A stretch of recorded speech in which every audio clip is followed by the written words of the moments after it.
خب ایشون اومده برا من دل بخوره، دل توندا.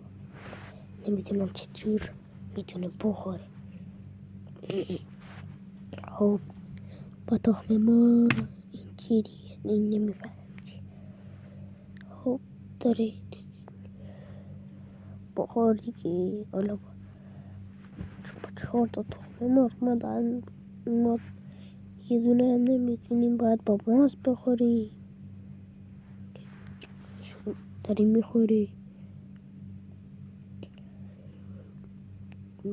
چطور میتونه بخوره اصلا؟